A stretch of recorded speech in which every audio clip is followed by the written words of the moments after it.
오늘 말씀은 마가복음 7장 1절에서 23절까지 말씀입니다. 마가복음 7장 1절에서 23절, 마가복음 7장 1절에서 23절까지 말씀. 우리 8절 말씀 합독합니다. 시작. 너희가 하나님의 계명은 버리고 사람의 전통을 지키느니라. 아멘. 오늘은 제목을 전통인가 계명인가라는 제목으로 함께 나누려고 합니다. 소개가 안 된 선교사님들도 있습니다. 위에서 기도 많이 해주시고, 우리 주보에 보면 선교사님들 명단이 있으니까 여러분 보시고, 뭐 잘 몰라도 그냥 이름을 불러가면서 한 번씩 하나님께서 은혜를 주시고, 하고자 하는 사역들은 다 귀하니까 무슨 사역이든 형통한 은혜가 있게 해달라고 기도하시면 작은 기도라도 모여서 하나님께서 속히 응답해 주시리라고 믿습니다. 하나님이 다 아시지만, 다 하실 수 있지만 우리가 구하지 않으면 역사하지 않으세요. 하나님은 인격적이시기 때문에 하나님이 하실 일을 할 때 하나님은 하나님의 사람들에게 감동하시는데, 무엇을 감동하냐면 하나님이 하실 일을 마음에 소원을 두고 행하게 하셔서, 그래서 우리로 하여금 기독케 하셔요. 그래서 자기의 미쁘신 뜻을 위하여 우리에게 소원을 두고 행하시는, 내 마음에 소원이 생기면 뭐합니까? 이루어달라고 기도하겠죠. 그것처럼 하나님이 하나님의 일을 그냥 일하지 않습니다. 반드시 하나님이 하시는데 우리로 하여금 기도하게 하세요. 그래서 우리를 그 일에 동참하게 하고, 우리가 동역하게 하고, 또 우리가 거기에 헌신하게도 하시고, 더 나아가서 우리가 거기에 마음을 둘 때 하나님이 우리를 축복하십니다. 왜? 그 일을 하기 위해서 많은 것들이 필요하니까요. 그래서 여러분이 그 축복의 통로가 되고, 또 하나님이 쓰시기 좋은 헌신된 일꾼들이 되셨으면 좋겠습니다. 근데 기도하지 않으면 쓰임받으나 버림받아요. 그걸 잘 아셔야 돼요. 뭐라고 그러죠? 그 부직갱이처럼 여러분 그냥 쓰다가 버리는 도구밖에 되지 않습니다. 여러분 그렇게 되지 마시고 하나님 앞에 귀하게 쓰임받는 저와 여러분이 되셨으면 좋겠어요. 기도하면 하나님이 귀한 그릇으로 계속 쓰실 수 있도록 우리를 다듬으시고 연단하시고 깨끗하게 온전케 하십니다. 그러나 우리가 기도하지 않고 있으면 필요를 따라 쓰임은 받아요. 그런데 내 의지와 상관없이 쓰임 받아요. 그리고는 하나님이 버리셔요. 그래서 악한 자도 쓰셔요. 그러니까 여러분이 그 하나님 손에 버림받는 악한 자가 되지 않으시고, 기도하셔서 하나님의 일에 여러분이 인격적으로 동참하고 동의하시면 하나님이 그와 같은 사람들을 들어서 정말 하나님의 일에 주인공같이 사용하십니다. 우리 모두 그렇게 하나님의 일에 쓰임받는 저와 여러분이 다 되시면 좋겠습니다. 할렐루야.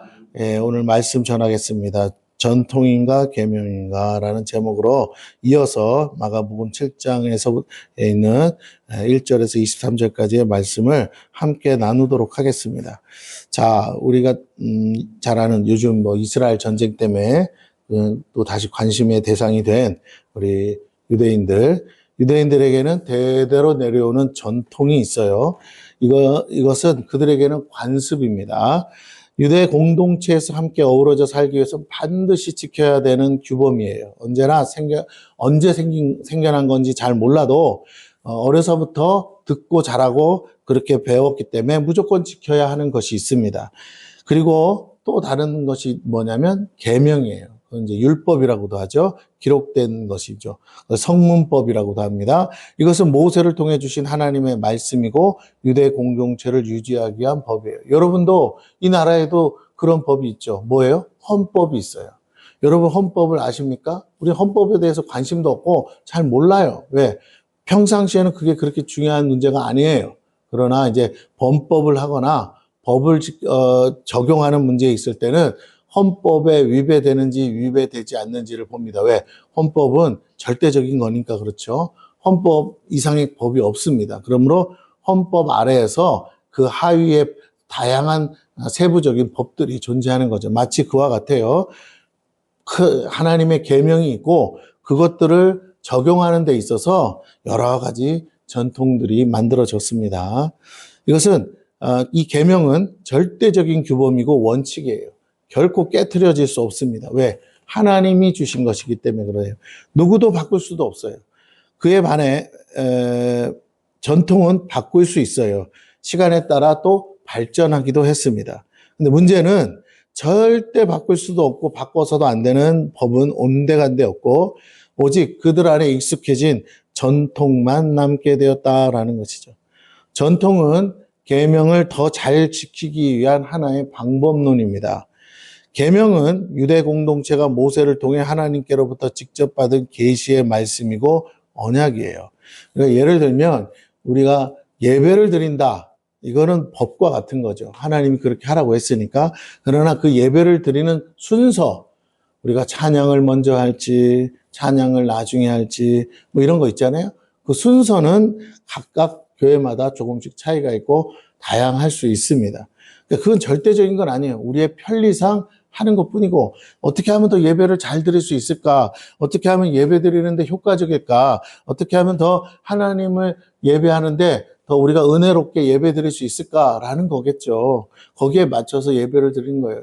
이전에는 우리가 전통적인 예배가 있었잖아요. 그래서 순서마다 막 찬송 부르고 또 순서하고 또 이렇게 중간에 찬송을 많이 불렀죠. 그때는 왜 찬양팀이라는 개념이 없었잖아요. 성가대도. 근데 오늘날은 성가대가 없어지고 찬양팀이 쓰면서 앞에 찬양 집회처럼 찬양을 많이 부르고 그 다음에 남은 순서들을 일사천리로 빨리 이렇게 진행하는 것으로 많이 바뀌었습니다. 예, 그래요. 자, 이런 방법론에 불과한 건데 이건 절대적이지 않아요. 꼭 이렇게 드려야만 하나님이 받으시는 예배다. 그런 규칙은 없습니다. 하나님은 우리가 다 모여서 정말 주의 이름으로 모여서 드리는 모든 예배를 기뻐 받으시는 줄로 믿습니다. 더 중요한 건 우리의 중심을 보시는 거지 우리의 형식을 보시지는 않는다. 마음이 없는 예배 아무리 멋지게 드려도 하나님 받지 않으세요. 아무리 순서를 맞춰서 경건하게 드려도 하나님은 받지 않으세요. 왜? 내 마음이 하나님께 있지 않기 때문에.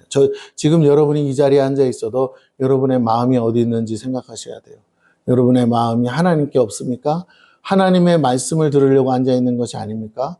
목사의 설교를 들으려고 앉아 있으면 여러분 답이 없어요. 여러분은 은혜도 없고 이 시간이 아까워요. 여러분의 인생이 바뀌지 않아요. 물론 영향은 받을 수 있어요. 목사님의 영향은 받을 수 있어요. 그러나 그건 여러분이 하고 동의할 때만 영향이 있어요. 저 얘기는 내가 원하는 얘기가 아니야. 저 얘기는 내 생각과는 달라. 그러면 여러분 그건 은혜가 없죠. 이 강단에서 선포되는 메시지는요. 여러분이 동의하고 말고와 상관이 없어요. 여러분이 저거는 맞는 말 아닌 말 그거 아무 평가의 기준이 안 돼요. 여러분이 저것은 내가 생각할 때 동의할 수 있어. 저거는 동의할 수 없어. 그래서 듣는 게 아니에요. 물론 생각은 하셔야 돼요. 잘못 전할 수도 있으니까. 그러나 적어도 하나님의 여기 제가 늘 그러잖아요. 제 설교에는 조금 문제가 있을 수 있어요. 제 주관적인 생각이 개입될 수도 있으니까. 하지만 여러분 기록된 말씀만은 뭐라고요? 바꿀 수 없어요. 그렇기 때문에 같은 본문을 가지고도 목사님들이 다양하게 설교하듯이 그러나 말씀 본문은 바꿀 수 없듯이 그렇다면 여러분에게 다시 말씀드립니다. 이 본문의 말씀만큼은 하나님의 음성으로 듣고 하나님의 말씀으로 받아가셔야 돼요. 할렐루야. 설교가 다 여러분의 이해가 되지 않을지라도 기록된 말씀만큼은 여러분이 뭐 하셔야 되냐면 목사님 설교가 무슨 말인지 잘 이해가 안 되네요. 목사님 말씀이 잘 내가 설득이 안 되네요. 그럼 여러분이 집에 가서라도 부지런히 계속 묵상하셔서 또 찾고 찾아서 베레아 사람처럼 계속 그게 그런가 그렇지 않은가. 목사님이 하신 말씀이 깨달아지도록 아니면 요즘은 다 유튜브에 올리잖아요. 반복해서 저도 듣는데 제 설교를 저도 몇 번씩 듣는데 제가 해놓고도 잊어버릴 수 있어요. 계속 들어가면서 제가 왜 제 설교를 듣겠어요? 몰라서 듣는 게 아니라 저는 제가 하는 말을 듣고 싶어서가 아니라 하나님의 말씀이라고 생각하고 저도 여러분처럼 예배자의 자리에서 듣는 거예요. 제 설교지만 다른 목사님 설교도 마찬가지고 그래요. 그래서 저도 다른 목사님 설교에도 은혜 받지만 무엇보다 제가 전하고 제가 은혜가 안 된다면 그건 뭐 죽순 거나 마찬가지죠. 그래서 저도 듣고 이상하다, 내가 잘못 말한 것도 있네 할 수도 있고요. 그런 것도 있겠으나 더 중요한 건 제가 은혜를 받기 위해서 말씀을 듣거든요. 그래서 듣는데 여러분도 그렇게 은혜가 되도록 이해가 될 때까지 반복해서 들어보셔야 돼요. 그리고 계속 묵상하셔야 된다라는 거예요. 자, 그래서 어쨌든 계명은 유대 공동체가 모세를 통해 하나님께로부터 직접 받은 계시의 말씀이고 언약입니다. 언약. 중요한 건 이 언약이라는 거예요. 약속이 있어요. 하나님은 그 약속을 따라 일하셔요. 이걸 뭐라고 그러냐? 이걸 구속사라고 하는 거예요. 저와 여러분이 하나님의 구속사 안에 지금 있다는 것입니다. 구속사 안에 없는 사람은 이 자리에 앉아 있을 수가 없어요. 본인이 아무리 노력한다고 되는 게 아니에요. 구원은 우리의 노력으로 되지 않습니다. 그러므로 여러분이 착한 일 많이 한다고 구원받는 거 아니에요. 그런다고 천국 가지 않습니다. 세상에서는 그렇게 가르칠 수 있어요. 그러나 교회는 그렇게 가르치지 않아요. 하나님의 원칙은 딱 하나예요. 구원은 하나님이 일방적으로 주시는 은혜예요. 할렐루야. 구원받을 자격이 돼서 받은 게 아닙니다. 주님께서 우리를 위하여 해놓으신 그 모든 것들을 우리가 믿음으로 받아들일 때 하나님의 은혜가 우리에게 작동하고 네가 믿느냐? 네 믿음대로 되리라 하시는 줄로 믿습니다. 우리가 뭘 할 게 없어요. 주님이 다 해놓으셨어요. 우리는 그 사실을 믿음으로 받아들이는 거예요. 그 약속이에요. 언약이에요. 그래서 하나님은 그 일을 지금 하고 계신 거예요. 오늘도 이 자리, 빈자리에 와야 될 한 영혼이 있다면 그 영혼을 구원하기 위하여 여러분의 인생을 사용하세요. 여러분의 삶을 이끄세요. 여러분을 어디로 보낼지를 결정하시는 거예요. 누구를 만날지를 하나님이 정해놓으셨어요. 여러분이 무슨 일을 해야 하는지 그조차도 정해놓으신 거예요. 내가 좋아서 내 마음에 들어서 내가 하고 싶어서 한 것 같아도 그것을 지나고 보면 저 영혼을 만나게 하고 저 영혼을 건지려고 하나님이 일하신 거예요. 그렇지 않으면 만날 이유가 없습니다. 오늘 여러분이 누군가를 통해서 연결되어서 여기에 와서 앉아 있습니까? 아니면 스스로 교회를 찾아왔어도 이 교회를 오게 된 것조차도 이 교회가 여기 세워지지 않았다면 여러분은 안 왔을 거 아니겠어요?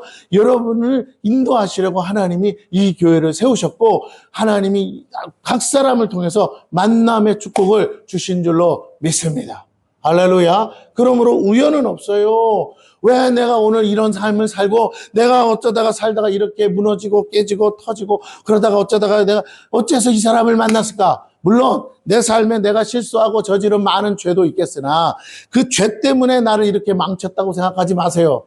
그것도 있겠으나 그거보다 더 중요한 문제는 내가 그렇게 해서 여기까지 내려오지 않으면 만날 수 없는 영혼들이 있다니까요. 그 영혼을 하나님이 뭐라고요? 내게 붙여주시고 내게 만나게 하시려고 오늘 내 삶을 밑바닥까지 낮추셨어요. 물론 그것만은 아니겠죠. 그러면서 나를 겸손케 하시고 나를 온전케 하시고 그 가운데서 하나님이 나를 인격적으로 만나주시고 하나님의 살아계심을 알게 하시고 그러므로 내가 다 하나님 안에서 빚어져가고 내가 온전케 되었어요. 내 안에 있는 불순물, 거품들이 다 사라졌습니다. 그런데 더 중요한 거, 그릇을 만드신 것뿐만 아니라 그릇이 되게 하셔서 결국 뭐예요?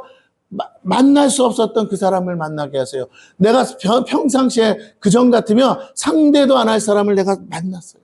그리고 그들을 하나님께로 인도하는 도구로 저와 여러분을 사용하신 줄로 믿습니다. 저도 여러분 중에 몇 분들을 기도원에서 만났듯이 정말 제 인생이 무너지지 않고 깨어지지 않고 아니 큰 대형 교회에서 부목사로서 인정받고 잘 나가고 있었는데 뭐가 답답해서 내가 거길 나오겠어요. 근데 어쨌든 하나님 마음 주셔서 나왔는데 그러고 있다가 어쩌다가 저다가 교회도 개척해보다가 말아먹고 바닥을 치고 있었어요. 하나님이 나를 버리셨나. 그러다가 하나님이 갑자기 기도원으로 인도하셔서 기도원에서 말씀 전하는데 기도원도 막 진짜 바닥을 치던 기도원이었어요. 그런데 사람들이 몰려오기 시작하면서 저와 여러분의 만남을 축복해 주시고 여러분이 저를 통해서 하나님을 만나고 은혜를 받았으니 여기까지 따라왔지. 그렇지 않으면 오게 하셨냐 이거예요. 뭐가 쉬어서 왔냐 말이에요. 할렐루야. 미쳤지.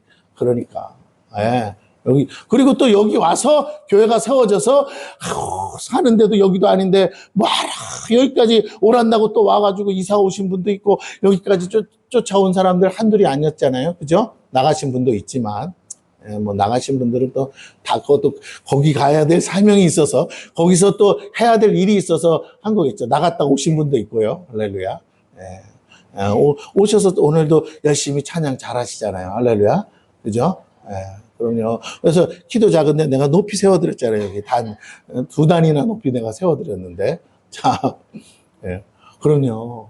아니, 이제 감사해요. 이렇게 찬양팀이 세워져서 찬양하는 거 보면 너무 감사해요. 나 혼자서 멱다듯이 하는 것보다, 그래도 젊은 애들, 그렇잖아요. 이쁜 애들이 딱 그렇게 찬양 부르는 거 보면 저도 막 기뻐요. 그러다가 제가 딱 쓰는 거 보면, 미리 찍어놓은 영상 보면 칙칙한 얼굴이 쓰니까 저도 싫어요. 좀 얼굴이 좀 이렇게 새하였으면 얼마나 좋을까. 조명을 좀 센 거를 하나 장만을 해야 될 것 같아요. 자, 그런데 어쨌든 간에. 웃자고 한 소리지만, 그래요. 그래도 영상 보는 분들은, 실시간으로 보는 분들은 그 비주얼이 있어야 되지 않겠어요? 자, 다시 말씀을 드립니다. 여러분, 우연은 없어요. 저와 여러분, 우리 만남은 뭐라고요? 노사연이 노래도 있잖아요. 우연은 없어요. 옆 사람에게서요. 우연 아니에요. 시작. 뒤에도 얘기하세요. 처음 뵙겠습니다가 아니고 뭐라고요? 우리는 우연이 아니에요. 필연이에요.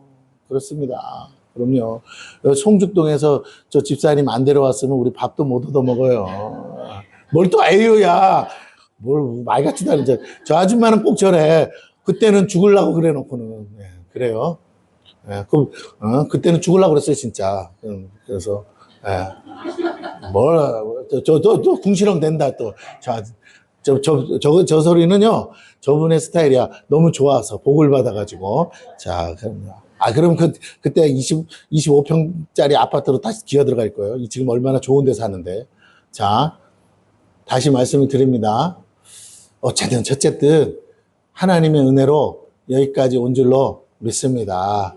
그러면, 이게 중요한 거예요. 앞으로도 우리가 하나님 앞에 바로 서 있으면, 또 바로 못 서 있어도 괜찮아요. 근데 어쨌든, 하나님이 구원하실 영혼들이 있는 줄로 믿습니다.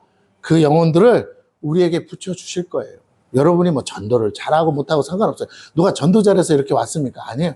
우연인 것 같은데 하나님이 필연적으로 만나게 하셔서 내가 만나고 싶어서 막 그런 게 아닌데도 이렇게 하나님이 붙여주셔서 그래서 이 생명의 빛 센터교회로 또 이 빈자리에 앉힐 영혼들이 있음을 믿습니다. 제가 그래서 요새 막 기도해요. 사람 보내달라. 우리 생명의 빛 센터교회는 기도 제목은 딱 하나다. 사람 보내주세요.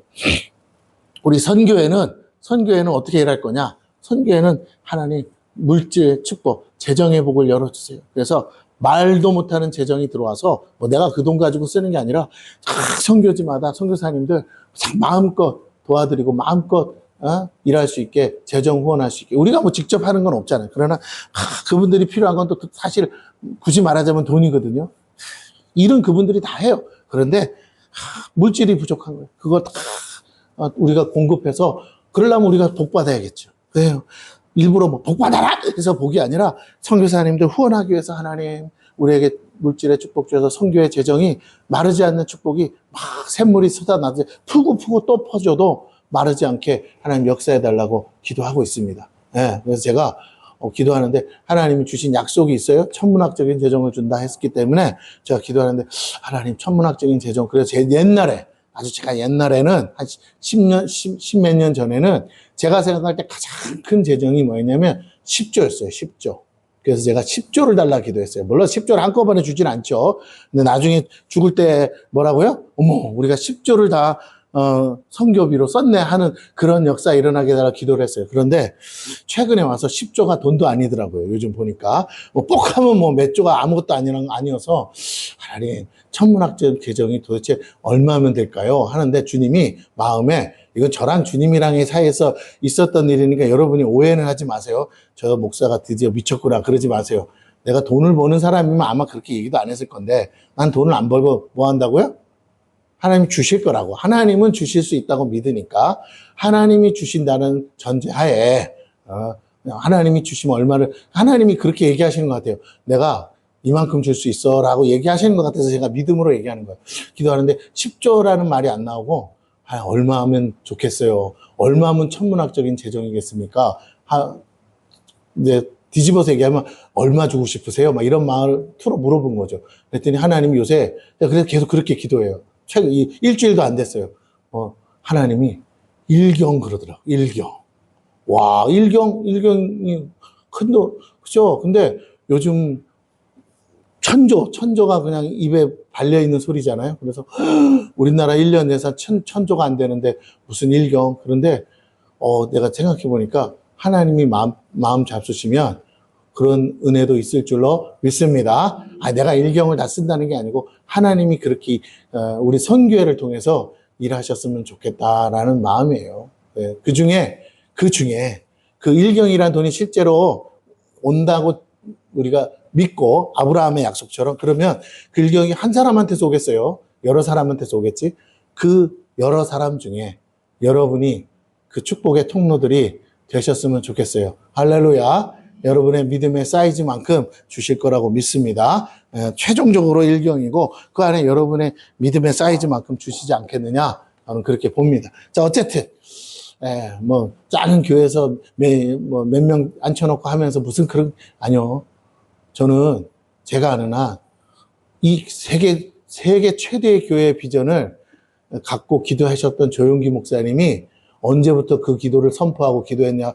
그 자서전에 보니까 천막교회, 성도 10명도 안 될 때, 천막교회에서 병자들만 누워놨을 때, 그때 하나님의 성령이 감는 내가 너를 세계 최대의 교회 목사가 되기를 하라. 그래서 그때부터 선포하고 기도하셨어요. 미쳤다고 수도 없이 들었대요. 그래도 계속 선포하며 기도하셨대요. 왜? 성령의 음성이니까. 근데 놀라운 건 그렇게 하나님이 일하셨대요. 그래서 저도 제 믿음의 사이즈는 말도 안 돼. 근데 기도하다가 주신 생각이니까 성령의 음성인 줄 알고 저도 여러분이 미쳤다고 하건 말건 그냥 믿음으로 선포하는 거예요. 네. 미쳤다고 하는 분은 상관없고 아멘 하시는 분은 그 축복의 통로가 될 줄 저는 믿습니다. 예, 그래요. 자, 딱 한 분 하네요. 속으로 하셨다고 믿고. 예, 그런데 중요한 건 돈 달라고 그러니까 여러분도 목사님 맨날 돈 달라고. 아니, 나는 복 받으라는 소리예요. 내가 돈 달라고 돈에 한이 맺혀서 이러는 게 아니고 일하고 싶은데 하나님이 돈이 어디서 오겠어요? 사람을 통해서 오지. 근데 여러분이 그 축복의 통로가 되었으면 한다는 마음입니다. 여러분도 다 돈 달라고 기도하시잖아요. 그래서 하는 말이에요. 그냥 달라고 하지 마시고 뭐라고요? 하나님의 약속을 위해, 하나님의 뜻을 위해 기도하시면 응답하실 줄 믿습니다. 크든 작든 사용하실 거예요. 자, 어쨌든. 그래서 이것은 왜 그렇게 살아야 하는지에 대한 의미와 목적이 그 계명에 있어요. 하나님과의 관계를 위한 절대적인 원칙입니다. 이 자체가 진리요, 그들을 판단할 기록된 법이라는 것이죠. 그에 반해 전통은 지역과 시대에 따라 조금씩 달랐고 사라진 것도 있고 더욱 발전한 것도 있고 새로 생겨난 것들도 있습니다. 문제는 법보다 전통이 유대인들의 삶에 더 가까웠어요. 기록된 성문법인 하나님의 말씀과 토라는 제사장들만 볼 수 있고 읽을 수 있었습니다. 또 서기관들만 그것을 관리하고 복사했어요. 왕들과 지도자들만이 보고 읽을 수 있는 제한된 책이었습니다. 오늘날처럼 우리가 손에 들고 다닐 수 있는 책이 아니었어요. 그에 반해 전통은 끊임없이 구전을 전해지며 가정마다 지키는 일상적인 원칙들이었습니다. 그런데 시간이 지날수록 사람들은 하나님의 말씀인 계명보다는 그들이 매일 경험하고 지키는 전통에 사실 더 가까웠죠. 그래서 계명보다 전통을 더 우선순위에 두고 살았다는 거예요. 목적도 의미도 모른 채 그냥 지키라니까 지켰어요. 그리고 그것은 점점 사람들의 편리를 따라 변해갔습니다. 시대와 지역에 따라 각기 다르게 적용이 되었다고요. 사람들은 기록된 말씀을 소유할 수 없었고 제사장이나 재판장에게 가야만 확인할 수 있었습니다. 여러분, 이 조그만 손바닥만한 나라에도 우리가 같은 언어를 쓰면서도 사투리가 있잖아요. 그리고 각 지역마다 뭐가 있어요? 전통이 다 다르잖아요. 맞습니까? 예, 그래요. 그래서 이스라엘 땅도 그래요. 우리랑 똑같이. 그래서 각 지역마다 또 시대마다 전통이 이 수시로 바뀌고 어떤 곳은 옛날 전통 그대로 지키는 데가 있고 어떤 곳은 좀 개혁이 돼서 개방이 돼서 다른 세상 문물이 좀 들어와서 좀 더 유순하게 전통을 지키거나 발전한 곳도 있었더라는 거예요. 그래서 사람들은 기록된 말씀을 소유할 수 없었기 때문에 제사장이나 재판장에게 가야만 확인할 수 있었기에 오히려 하나님의 말씀은 잘 몰랐어요. 그러면 뭐예요? 그냥 부모로부터 전해지는, 조상으로부터 전해지는 전통에 대해 더 익숙했다는 겁니다. 그러게 말씀에서 멀어질 수밖에 없죠. 그에 반해 전통은 바로 지금 당장 지키지 않을 시 처벌이 또한 따라왔어요. 그러니 사람들은 계명보다는 전통을 더 우선시하고 삶을 사게 돼요. 옛날에 저 어렸을 때는요, 이 강대상에 함부로 못 올라왔어요. 올라왔다가는 뒤지게 혼났어요. 요즘 같으면 말도 안 되지만 옛날에는 교회에서도 두드러 맞았어요. 요즘은 안 때리잖아요. 저 수련회 가면 맨날 얼차례 받았어요. 우리 부장 집사님 맨날 말도 안 듣고 떠든다고. 근데 요즘은 얼차례 줬다간요, 아동학대라고 잡혀가요. 세상 많이 바뀌었죠? 그러니까 세상이 바뀌어서도 못해. 괜히 교회 수련회 한 번 했다가 뭐라고요? 감옥 갈 일 생기니까. 그래요. 근데 요즘은 뭐 누구나 아무나 다 와. 다 올라올 수 있어요. 근데 옛날에 저 때 경건한 곳이라서 뭐라고요? 강대상 높았잖아요. 옛날에는요. 진짜 높았잖아요. 그래서 거기에 걸레 들고 청소하시는 집사님 빼고는요, 뭐라고요? 목사님과 집사님 빼고는 어떻게 해요? 예배 담당 기도하러 올라온 장로님도 밑에 따라서 해줘. 아무도 못 올라왔어요. 요즘요, 아이고, 말도 안 돼. 진짜 그러면요, 거기 이단이 돼요, 이단. 근데 세상이 바뀌었죠. 세상이 점점 바뀌었어요. 그렇습니다. 네, 이렇게 전통이라는 건, 그건 성경에는 없는 거거든. 그러니까 그냥 사람들이 하나님을 경외하려다 보니까 보이는 강대상을 뭐라고요? 이렇게 높인 것 뿐이에요. 그런데 의미가 중요한데 자꾸 그게 뭐가 돼요? 보이는 어떤 가식적인 그게 되니까 의미가 상실한 거죠. 자, 그렇습니다. 이렇게 우리가 살다 보면요, 우리의 눈에 보이고 손에 잡히는 전통을 더 중요하게 생각하고 우선시 한다니까요. 그것이 하나님을 잘 섬기는 거라고 믿었다는 거예요. 많은 제사장과 선생들이 그렇게 가르쳤어요. 그들이 만든 전통을 통해 백성들을 통제하고 관리하기 편했기 때문입니다. 그래서 결국 사람들은 지키지 않아도 되는 수많은 전통과 관습에 얽매여 살게 됐어요. 굳이 아무 도움도 되지 않는 억지스러운 전통, 사람의 계명을 지키느라 모두 지쳐가고 하나님과의 인격적인 사랑의 관계가 멀어지기만 했다라는 것입니다. 그래서 오늘 선교주일로 드리는데 여러분, 왜 우리가 선교해야 되냐면 그렇게 우상을 섬기는 곳에서 우상단지를 섬기는 곳일수록 백성을 통제하기 위해서는요, 이런 말도 안 되는 전통들을 만들어서 사람들을 올감해요. 여러분, 그렇습니다. 네, 그래서 그것들을 타파하기 위해서는, 그들을 자유케 하기 위해서는 복음을 들고 가야 될 줄로 믿습니다. 우리나라도 복음이 들어오기 전에 수많은 우상 숭배 가운데 그런 소위 말하는 잘못된 관습에 얽매여서 얼마나 정말 그렇게 미련하게 살았는지 몰라요. 여러분, 그렇습니다. 깨트려야 될 것들이 얼마나 많았는지 모릅니다. 위생적으로 깨트려야 될 것도 많았고, 정말 양반은 뭐 하지 않는다고 비가 와도요? 뛰지 않잖아요.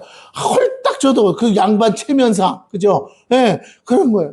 그런 관습들을 깨야 되는 것이에요, 여러분. 그런데 복음이 들어오기 시작하니까 어떻게 됐다고요? 깨어졌어요. 여자들은 사람 취급도 안 해줬는데 뭐라고요? 복음이 들어와서 여성 상위가 됐어요. 여자도 동등한 인격체로 대우받기 시작했어요. 물론 우리나라는 그래도 여성을 좀 많이 우대했는데 그래도 차별은 있었잖아요. 그런데 복음이 들어오면서 거기다가 뭐예요? 종도 같이 교회 오면 뭐예요? 한 자리에 같이 앉았잖아요. 그러다 보니까 이 복음 안에서 형제로 불렀어요. 교회 밖에서는 주인님 해도 교회 안에서는 주인이 뭐라고요? 자기 종 보고 형제님 했다고요. 그렇습니다. 교회가 그 관습을 타파시키고 복음 안에서 자유케 했어요, 여러분. 선교 그래서 해야 되는 거예요. 그들의 삶의 발전을 위해서, 삶의 개혁을 위해서라도 복음이 들어가야 했다는 것입니다. 그거와 같이, 예, 그렇습니다. 이 복음이 얼마나 중요한지 모르는. 그런데 이 유대인들이요, 복음 안에 있지 않고 진리 안에 있지 않고 오히려 뭐예요? 관습에 얽매여 있었다는 거예요. 하나님에 대한 이미지가 뭘로 바뀌었습니까? 공포 그 자체요, 두려움이 대상이 됐어요. 왜? 제사장과 랍비들이 율법을 어긴다는 명분으로 뭐예요? 그들을 막 돌로 쳐 죽였으니까 그래요. 실상은 하나님은 전혀 그렇지 않습니다.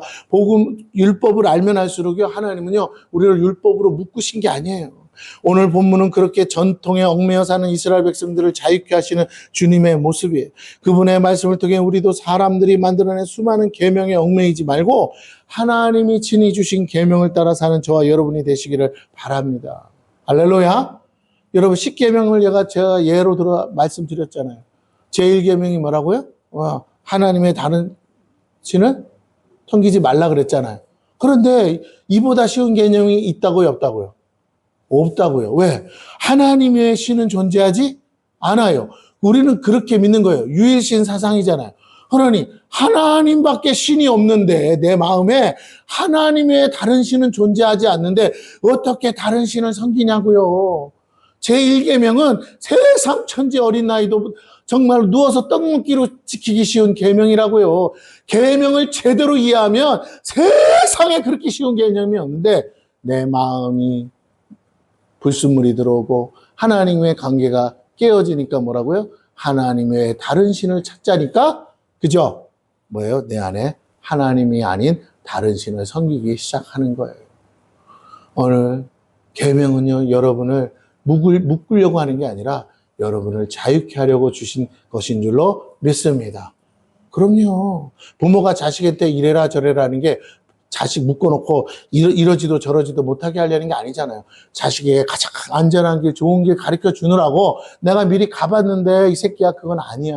너도 그 길로 가면 망하는 거야. 엄마 말 믿어 하면서 안전한 길 가르쳐 미리 알려주려. 나보다 더 빨리 성공하라고 좋은 길 가르쳐 주는데 부모를 못 믿으면 어떻게 돼요? 부모가 나를 사랑해서 하는 말인 줄, 부모가 나를 위해서 하는 말인 줄 모르고 믿음을 갖지 않으면요, 아무 말도 귀에 안 들어와요. 우리 엄마 아빠는 내가 뭘 하려고 그러면 아무것도 못하게. 여러분, 지가 가서 다 실패하고 보면 뭐라고요?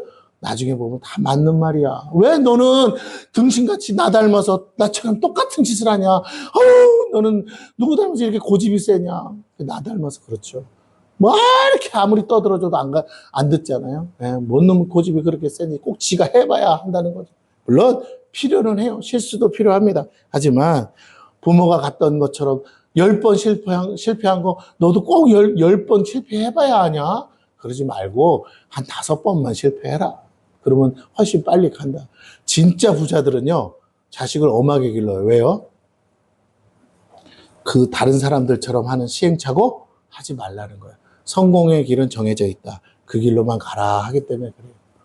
왜? 성공하는 방법을 알아서 부자 됐으니까 부자 되는 건 이렇게 되는 거야. 이렇게 하면 되는 거야. 네가 그렇게 안 할 거면 너는 내 유산이고 나발이고 없어. 왜? 어차피 망할 거니까. 그러나 내가 가르쳐 줄게. 이대로만 하면 이거보다 더 많이 나보다 더 큰 부자 될 수 있어. 그러니까 천석군이 만석군 될 수 있어. 그러니까 어떡하라고? 내가 가르쳐 준 길로만 가. 다른 사람 말 듣지 마. 이 길이 제일 안전하고 확실한 길이야.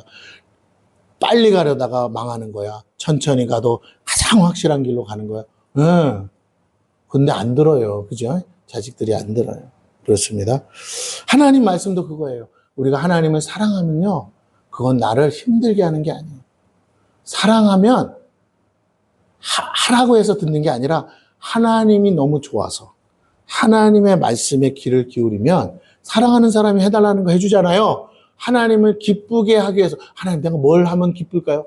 나만 믿고 나만 섬겨 그러는 거. 그럼 그렇잖아. 사랑하는 배우자도 그러잖아. 내가 뭐 해줄까? 나만 사랑하면 돼. 그러면 내가 다 좋아. 다른 거 안 해줘도 돼. 똑같은 거예요. 하나님도 나만 바라봐. 나만 사랑해. 다른 우상 없어. 이 세상에 다른 신은 없어. 나만 바라봐. 내가 책임져 줄게. 그게 뭐가 힘들어요? 사랑하는데. 안 사랑하니까 그때부터 힘든 거예요. 안 사랑하니까 뭐라고 해요? 눈가리가 이렇게 돌아가는 거예요. 사팔뜨기가 되는 거예요.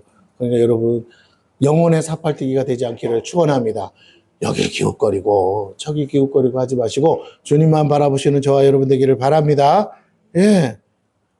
하나님의 계명은 우리를 살리고 우리를 자유케 하고 하나님의 뜻을. 그래서 주님이 가르쳐준 건 뭐냐면 하나님의 계명이 지키기 어려워서가 아니라 너희가 하나님을 정말로 목숨 걸고 사랑하느냐라는 거예요. 그때부터 계명은 어려운 것이 아니라는 거예요. 이보다 더한 계명을 요구해도 얼마든지 들어줄 수 있다라는 거예요. 물론 우리가 완전히 다 지키기는 어렵겠죠. 우리의 연약함 때문에. 하지만 이런 거예요. 지키지 않으려는 마음으로 지키는 것보다 힘든 게 어디 있겠어요. 그렇죠? 그러나 지키고 싶어 미치겠어. 그냥 사랑하는 하나님을 너무 사랑해서 하나님 뜻대로 살고 싶은 거야. 그런 마음을 가진 사람에게 계명은 무거운 짐이 아닌 줄로 믿습니다. 아니, 목숨 걸고 지키겠다는데 뭐가 힘들어요?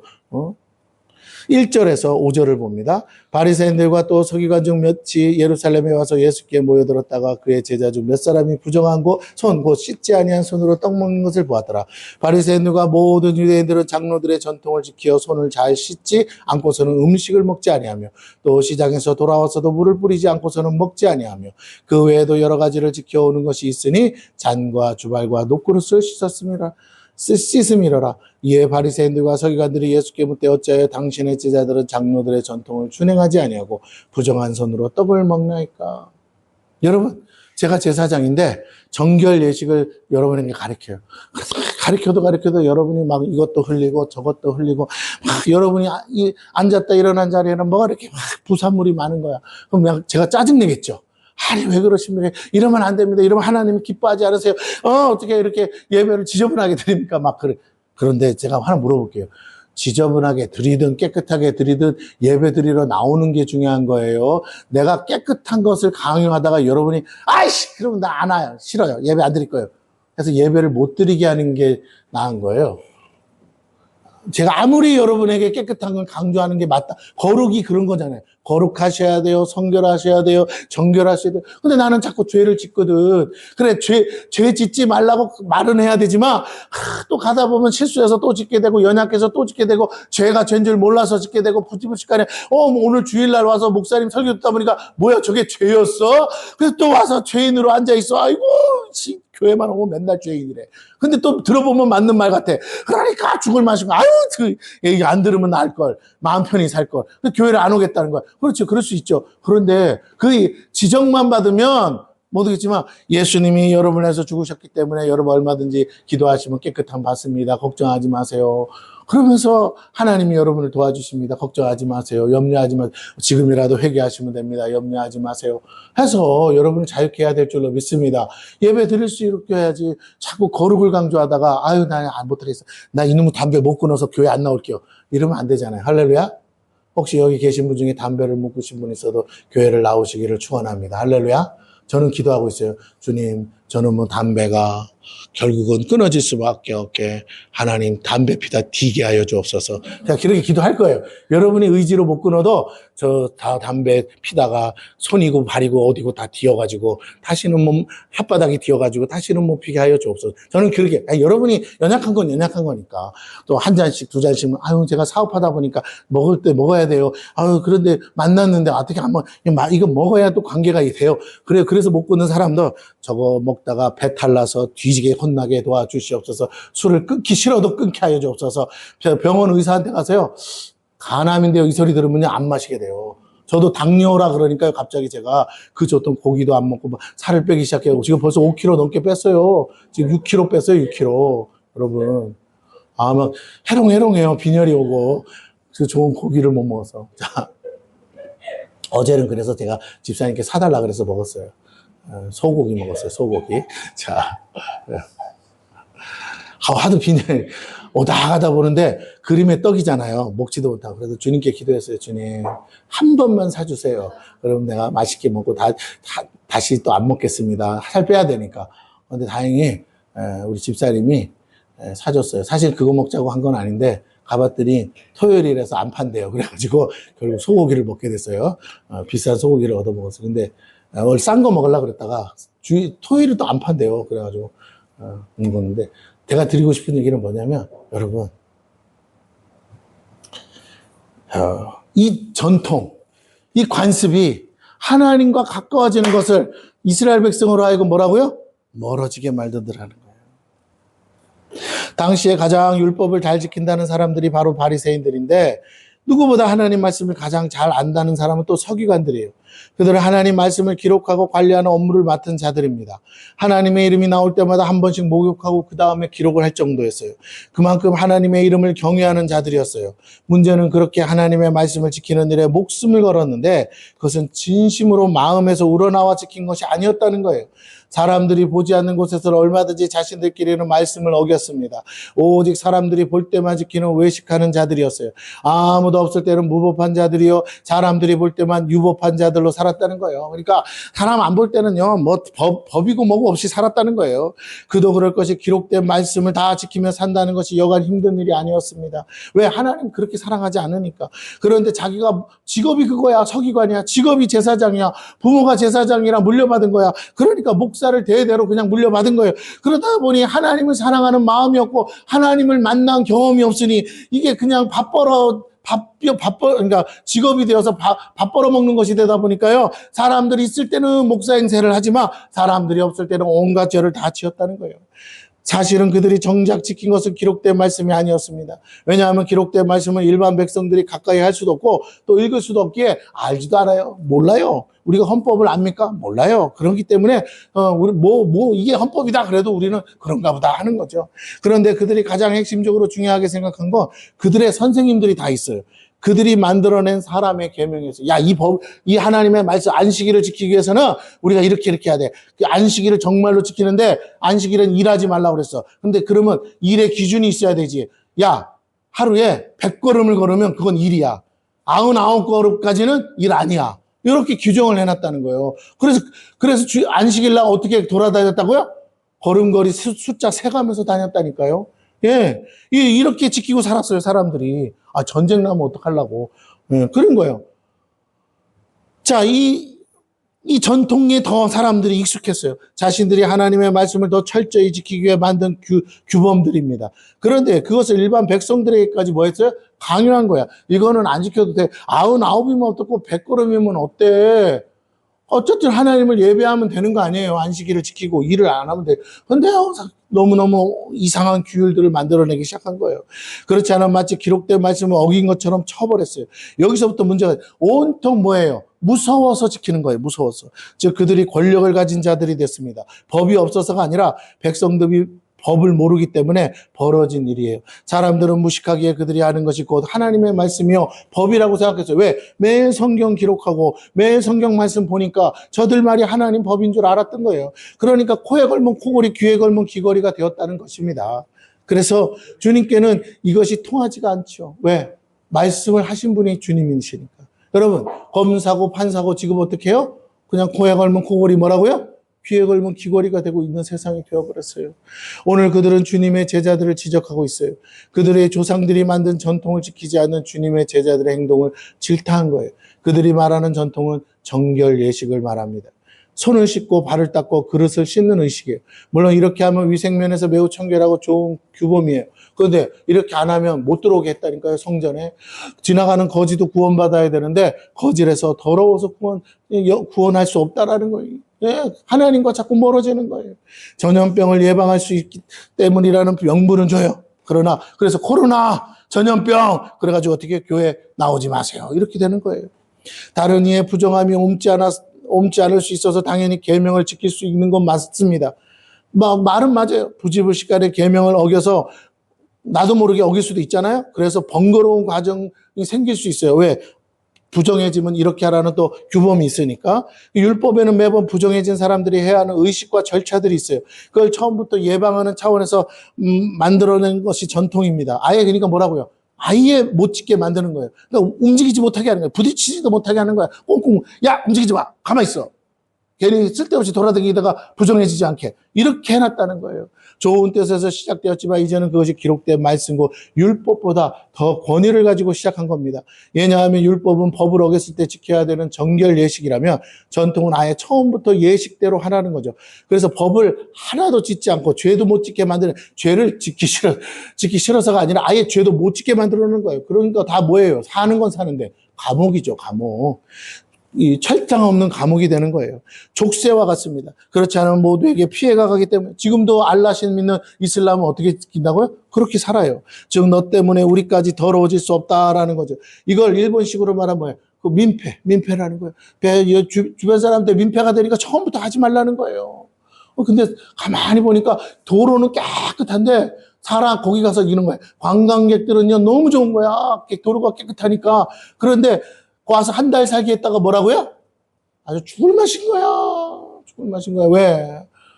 담배 하나 폈는데 뭐라고요? 쓰레기통이 없는 거예요. 들고 다녀야 되는 거예요. 그래서 외국 사람이 우리나라 와서 뭐라고요? 그렇게 좋았대요. 쓰레기통이 그렇게 많아서. 근데 요즘 있어요, 없어요? 요즘 우리나라 쓰레기통 다 없앤 거 아시죠? 도로에 쓰레기통 다 없앴어요. 왜? 하도 버리니까 뭐라고요? 그래서 좋은 점이 뭐냐? 쓰레기통을 다 없앴더니요, 환경미화원을 줄일 수 있었어요. 그래서 환경미화원도 별로 없어요. 그거 아시죠? 환경미화원은 별로 없어요. 많이 뽑지 않아요. 왜 환경미화원을 많이 뽑지 않아요? 최저임금 이상 줘야 되니까, 옛날엔 그렇게 안 줘도 됐거든요. 네, 근데 최저임금 이상을 줘야 되니까, 지금은요, 뭐라고요? 법적으로 줘야 되잖아. 그러니까 많이 뽑질 않아요. 그래서 경쟁률이 엄청나대요. 막 100대 1 막 그렇대요. 경쟁률이. 그리고 그분들이 생각보다 뭐라고요? 환경미화원들이 오래 사신대요. 할렐루야. 정년은 왜 그거 연금 받으니까 공무원이거든. 그래서 그러니까 정년 은퇴할 때까지 그분들은 정년을 연장해달라고 막 소리치는 분들이에요. 그 할 수만 있으면 자녀들에게 뭐 한다고요? 세습하고 싶대요. 내가 있던 자리 네가 해라 그러면서. 진짜로 그렇게 한대요. 대학교 나온 애들 물려준대요. 무슨 그런 공무원직들 있잖아요. 그런 거 지금 공무원들이 다 자식들한테 지금 물려주려고 난리예요. 여러분, 우리는 안 해봐서 모르니까 그렇죠. 세상 편한 보지간이에요. 나중에 은퇴하면 뭐라고요? 따박따박 월급으로 연금 나오는데 얼마나 좋아. 야, 서울도 안 가도 돼. 쓸데없는, 괜히 공부하다 머리 아파. 내가 하던 거나 물려받아. 이런다니까요. 자, 그렇습니다. 다행히 우리 교회는 공무원이 없어서, 있으면 내가 이런 설교 못하지. 내가 마음 아파서. 그렇죠. 다시 여러분에게 말씀드리는, 그렇게 묶어놓으면 되겠냐, 이 말이에요. 그래서 사회가 어떻게 해요? 폐쇄적이 됩니다. 이걸 모르는 이방인과 함께 식사도 할 수 없게 됐어요. 그들 때문에 자신들이 전통이 깨지고 번거로워 율법을 지켜야, 그러니까 뭐라고요? 이 복음을 전해야 되는데 이방인과 접촉하면 안 되니까 복음을 전할 수가 없는 거죠. 베드로가 그래도 밥 한 번 먹었다가 어떻게 해요? 막 난리를 치기잖아요. 법을 어기지 않으려고 보다 많은 법을 만들었다는 거예요. 큰 의미에서의 법을 위해 매우 세부적이고 자질구레한 법들을 경우에 따라 만들어 지켰다는 거예요. 그러니까 법이 많고 규제가 많으니까 뭐라고요? 사업하는 사람들이 우리나라에서 사업 못하겠다고 그러잖아요. 왜? 이거 하려고 하니까 저게 걸리고 저거 하려니까 이게 걸리고. 저 지역 공무원들도 그렇잖아요. 이렇게 해주려고 해도 안 되고 저렇게 이 법에 걸리고 저 법을 또 하나 바꾸려니까 국회의원들끼리 뭐라고요? 된다 안 된다 막 싸우고. 예, 그렇습니다. 이것이 유대인들의 삶이었어요. 익숙한 사람들에게는 아무렇지 않은 것이지만 낯선 사람들에게 매우 불편해요. 요즘 지금 대통령이 저기 해가지고 그 부동산 법이 바뀌었잖아요. 어제부로. 그래서 지금 멘붕이 와서 난리잖아요. 대출도 못 받고. 막 그런데 저는 너무 그 뉴스를 들으면서 마음이 편해요. 할렐루야. 받을 것도 없고 해주는 데도 없고 제 신용이 안 돼요. 대출도 안 해줘요. 그래서 나는 너무 자유로운 거야. 세상에 저게 힘든 사람도 있구나. 근데 나는 안 힘들거든. 저는 어떻게 산다고요? 은혜로 살아요. 근데 그래가지고 막 힘드는 교인들이 있으면 저도 힘들 텐데 우리 교인 중엔 그런 사람이 한 명도 없어서 너무 감사해요. 그렇게 법을 강화를 하든지 말든지 아무도 접촉되는 사람이 없어. 너무 좋아. 가난한 것도 축복이야. 할렐루야. 자, 그래서 물론 다 불편하다고 지금 중리산이 하잖아요. 길바닥에 계약을 해놨는데 대출이 안 돼가지고 잔금을 못 치러서 지금, 그죠? 그래서 근데 또 은행에서는 이거 뭐죠? 그 전산이 안 돼가지고 전산을 바꾸느라고 일주일 걸린대. 일주일 동안 뭐라고요? 대출 업무를 안 한대. 오늘 지금 들어가야 되는데 잔금 받아서. 예. 지금 난리예요, 난리. 그러니까 오죽하면 대통령이 뭐라고 그랬다고요? 난 그런 말 한 적 없는데요. 그랬대잖아요, 세상에. 참. 그럼 대통령 사인 안 하면 누가 그렇게 해요. 그렇죠. 그래서 내가, 정말 속 터지네. 근데, 그러든지 말든지 저는 뭐라고요? 아무 고민이 없어서. 우리 교인들도 아무 고민. 여러분, 옆에서 얘기했어요. 은혜입니다. 할래? 시작. 빨리 얘기하세요. 은혜입니다. 우리는 은혜로 살고 있어요, 여러분. 그 규제가 나쁘다, 좋다의 문제가 아니고, 그 안에 해당이 안 돼서 자유한 것도 축복인 줄로 믿습니다. 그럼 돈 많아도 정말 머리 아파요. 자, 그래서 하나님을 믿는 게 매우 불편한 게 되었어요. 유별난 유대인들만 지키게 됩니다. 좋으신 하나님을 만나는 건 매우 번거롭고 불편한 일이 되었다라는 거예요. 유대인들조차도 오늘날도 교회 안에 이런 전통이 가득해요. 개혁은 이것을 타파하고 원래의 목적과 의미를 깨닫고 하나님의 법대로 지켜야 하는 거예요. 여러분, 왜 카톨릭에서 종교 개혁을 해서 개신교가 나왔다고요? 예. 이 전통, 이 관습이 성경을 이제 눈을 뜨고 성경을 보니까 어머, 이게 아닌데?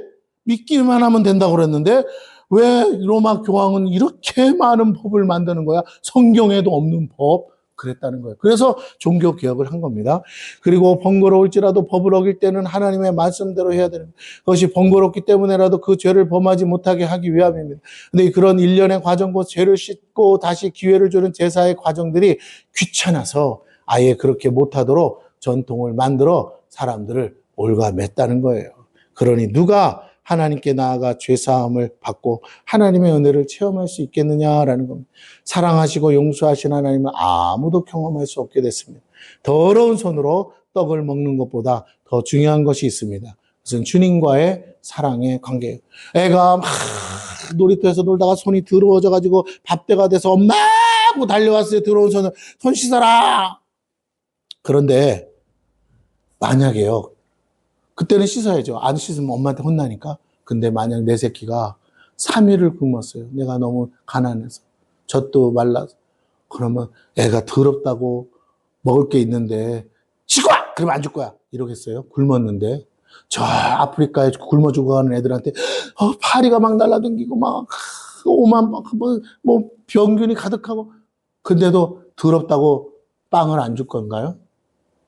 오늘 우리가 하나님이 뭘 중요하게 생각하는지를 알아야 돼요. 씻어야죠. 씻을 수 있으면 씻어야죠.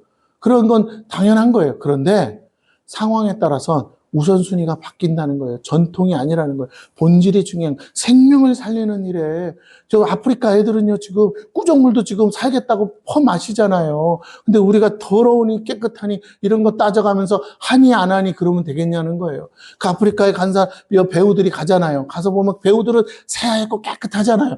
옷도 깨끗하고. 근데 더러운 아이들이 있는데 그 아이들이 죽어가는 모습을 볼 때 갑자기 더러워서 못 끌어왔나요? 아니요. 그 아이의 죽어가는 모습에 불쌍해서 어떻게 해요? 덥석덥석 끌어안는 거예요. 에이즈 환자라도요, 그 손이 잡아져요. 너무 불쌍해서, 너무 안타까워서, 너무 괴로워서, 너무 속상해서, 내가 너무 인간 같지 않아서, 내가 너무 허접한 것을 가지고 감사하지 못하고 불평하며 산 것에 대한 회개하는 마음 때문에 그 영혼, 저 사람은 뭐 때문에 이 땅에 태어나서 저렇게 저주 아래서 사는가? 나는 무슨 복을 받아서 사는데 그렇게 날마다 괴로워하며 불평불만하며 살았는가? 그래서 사람들이요, 거기 갔다만 오면 바뀌잖아요. 우리가 잘 아는 차인표시 같은 경우도 거기서 하나, 그렇게 어려서부터 예수 믿었는데도 뭐라고요? 그 불쌍한 아프리카에 구제하러 갔다가 뭐라고요? 거기서 그 아이들을 통해서 하나님을 만났대잖아요. 그 지금도 열심히 구제 사역하고 있습니다. 네. 마찬가지. 오늘 우리가 이 삶 속에서 하나님을 만나야 돼요. 내가 얼마나 복받은 사람인 걸 깨달아야 돼요. 여러분이 아무리 뭐라고 그래도요, 원망스럽고 불평스럽고 억울한 것 같아도요, 같은 동포요, 같은 민족으로서 같은 하늘 아래 사는, 같은 땅덩어리에 사는 저 북한의 주민들은 무슨 죄냐고요. 그잖아요. 태어나면서부터 억압받고 사는데, 거기다가 뭐 이런저런 신분의 격차를 느끼고 사는데, 또 자기 부모가 만약에 반동분자라면 어떻게 돼요? 평생을 뭐라고요? 죄인으로 사는 거 아니겠어요? 네, 그렇습니다. 아직도 그렇게 억압받고 고문당하고 인권이 말살돼서 살고 있는 그런 땅에서 우리가 지금 하루하루 사는 가운데 우리는 얼마나 하나님 앞에 원망하고 불평하고 살고 있느냐라는 거예요. 여러분에게 다시 말씀드립니다. 오늘 우리가 우리 삶에 내가 만들어 놓은 어떤 것 때문에 내가 다른 사람이 하나님 앞에 못 오게 하거나 아니면 내가 또 어떤 이유 때문에 하나님 앞에 나아가지 못하는 것이 있다면 우리는 주님 안에서 다 끊어내야 될 줄로 믿습니다. 좋은 것을 버리라는 게 아니에요. 그것을 강조하다가 정작 생명보다 그것을 앞세워서는 안 될 줄로 믿습니다. 다시 말할게요. 영혼보다 그것을 앞세워서는 안 된다라는 것이 우리의 마음이 이제 예수 안에서 예수님은 죄인된 우리 마땅히 죽어 마땅한 우리를 그 모든 규율과 계명 하나님의 법에 비춰보면 우린 죽어 마땅하잖아요. 그런데도 그거 다 끊어내시고 어떻게 했다고요? 당신이 대신 죽어주심으로 오늘 우리에게 다시 한번 구원이라는 큰 은혜와 축복과 자유를 주신 줄로 믿습니다. 하나님의 율법을 버리라는 게 아니에요. 죽어 마땅함에도 불구하고 대신 값을 지불하고 건져주시면서 말씀하신 건 하나님이 당신의 계명인데도 그럼에도 불구하고 하나님 자신이 그 계명 가운데서 너를 뭐 했다고요? 당신의 아들을 대신 값으로 주면서까지 너를 구원하셨다. 너를 사랑하셨다. 하나님이 너를 얼마나 사랑하는지 아느냐? 그래서 뭐라고요? 하나님이 너를 그렇게 사랑한 것, 독생자를 아끼지 않고 내어주신 것만큼 사랑한 것처럼 너도 이제는 그 죄인이었다가 의인 되었듯이 그 하나님은 그렇게 사랑해야 되지 않겠느냐? 할 수 있어서가 아니에요. 할 수 없어도 마음만이라도 뭐라고요?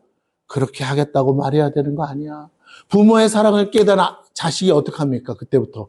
그게 철드는 거잖아.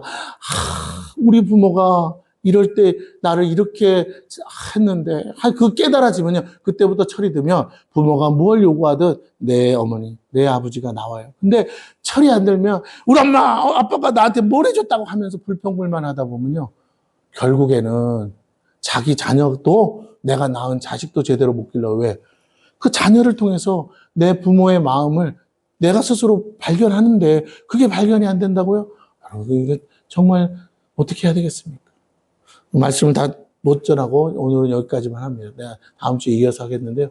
여러분, 오늘 우리가 그 하나님의 사랑 안에 있기를 바랍니다. 우리가 계명을 지키면 얼마나 지키고 우리가 또 어떻게 하겠습니까? 그런데 하나님은 그런 걸 보시는 게 아니에요. 네가 내 자녀인 거야. 그래서 나는 너를 포기할 수 없다고.